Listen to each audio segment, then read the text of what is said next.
হৈছে যোৰাবাট। আমি ৰাতি ৩টাৰ পৰা জাম লাগি আছিলে, এতিয়াহে জামটো এৰিছে। এতিয়া লাহে লাহে যাব লগা হৈছে। এতিয়া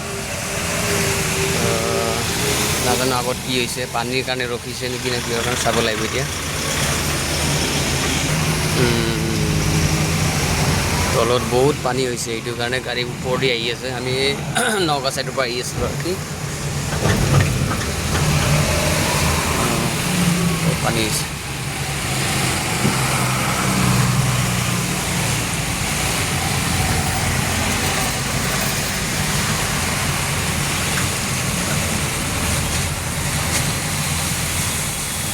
এখন গাড়ী ব্ৰিজৰ ওপৰতে বেয়া হৈ থাকিল, মানে গৈ গৈ বাকী গাড়ী আহিব পৰা নাই। তলৰ হোটেলৰ মানুহবোৰ আমাক চাই আছে, কি কৰোঁ বুলি। কাষ্টমাৰ নাই তাত।